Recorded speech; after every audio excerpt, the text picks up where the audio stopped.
You know, we throw around the word truth all the time, but have you ever stopped to think about what it really means? For Mahatma Gandhi, the answer was so much bigger than just, not telling a lie. We're about to dive into his incredible philosophy of satya, and trust me, it's a concept that might just change how you see existence itself. For most of us, truth is pretty simple, right? It just means speaking factually. Don't lie. It's the basic rule we all learn growing up. But this is where Gandhi steps in and says, hold on a second, what if that simple definition is just scratching the surface? What if truth isn't just something we do, but something that fundamentally is? That one question is the key that unlocks his entire way of thinking. So let's go there. Let's look past the simple act of speaking truthfully and see how Gandhi saw it as the bedrock of reality itself.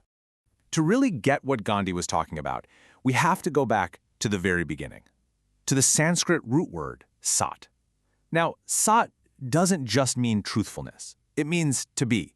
It means existence, reality. It's the stuff that is real, permanent, and unchanging. And from that powerful little word, sat, we get the word we're talking about, satya, or truth. So you see, for Gandhi, satya isn't an action. It's a state of being. It's the essence of everything that is real. It's that which is. And this is where it gets really mind-bending. If truth is the actual nature of existence, then it follows that anything that truly exists, well, that thing is truth. For Gandhi, truth wasn't just a high-minded value, it was the one and only ultimate reality. So if truth is the ultimate reality, that leads us right to Gandhi's most powerful and maybe his most famous philosophical statement where he connects truth directly to the idea of God. He famously said this, instead of saying God is truth, he said it's much better to say truth is God. Now, this isn't just some clever wordplay. This is a deliberate, profound shift in understanding. So why does this matter so much? What's the big deal about switching two words around? Well, it's actually huge. When you say God is truth, it kind of sounds like truthfulness is just one of God's qualities, along with love or justice or mercy. But when you flip it and say truth is God, you're making a much bigger statement. You're saying that truth is the fundamental substance of divinity itself. It's the ultimate reality that everyone, even someone who doesn't believe in a personal God, can search for. All right, so if we accept this, that truth is the ultimate reality, that truth is God, what else comes along with that? Well, Gandhi argued that two other essential things naturally flow from it. He saw it as this beautiful, logical chain reaction. First, you have absolute truth, or existence. Well, if something truly exists, there has to be pure knowledge of that existence, right? The two are inseparable. And then, he said, think about it. In a state where there is only pure truth and pure knowledge, what room is there for sorrow or suffering? None. There can only be eternal bliss, or ananda. And when you put those three things together, Sat, which is truth, Chit, which is knowledge, and Ananda, which is bliss, you get a single, amazing concept, Satchidananda. It's a classic term for the complete nature of ultimate reality. It's the whole picture in one word. Okay, so the philosophy is pretty incredible. But how on earth does a regular person actually find this all-encompassing truth in their own life? That's the real question, isn't it? This is the practical side of things. It's one thing to talk about it, but another to live it.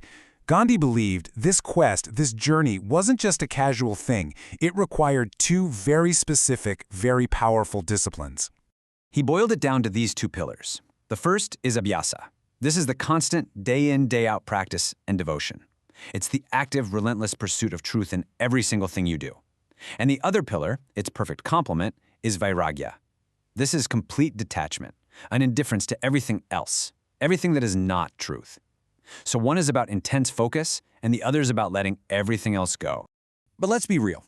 Gandhi never pretended this was going to be easy. He was crystal clear that this path is a struggle. It's a bargain. And it forces you to confront what your individual truth means when faced with a universal one. And this brings up a huge, very real problem, right? We all deal with this. What happens when my deeply held belief completely contradicts yours? How can we both be part of some single ultimate truth? This is where Gandhi offers just a beautiful, clarifying idea. He wants us to picture truth as a giant tree, and all of our individual truths are the leaves on that tree. Now, every single leaf is different, isn't it? Different shape, different color, different size, and from the viewpoint of one tiny leaf, another one might look totally alien. But they are all connected to the very same branches, the same trunk, drawing life from the same roots. That's how he saw it. Our individual truths are just different views of the one big truth. So, because this search is so deep and personal, the way you go about it matters more than anything. Gandhi insisted the effort has to be pure and selfless. It's not about you. It often involved what he called tapasarya, a kind of self-suffering or intense discipline, not to punish yourself, but to purify your search. He also believed the path itself corrects you. If you're sincere and you take a wrong turn, you'll stumble, and that stumble will get you back on track. And above all, it takes guts, real courage. And this is where he really drives home just how serious this commitment has to be. He called it a surka sada, a bargain of the head. That implies you have to be willing to put everything on the line, even your own life. He even called it a mantra of living through dying, meaning your ego, your small self, has to completely die for your true self to be born. But after all that, all the sacrifice, the self-suffering, what's the payoff? Well, according to Gandhi, the payoff is everything. He described finding this ultimate truth as finding a Ratna Chintamani, a mythical, wish-fulfilling jewel that gives its owner absolutely anything they desire. Because in finding truth, you find it all. And that kind of brings it all back to us, doesn't it? It leaves us with one final big question to think about. If finding your deepest, most real truth requires that kind of bargain, what is that ultimate, wish-fulfilling jewel that you're searching for?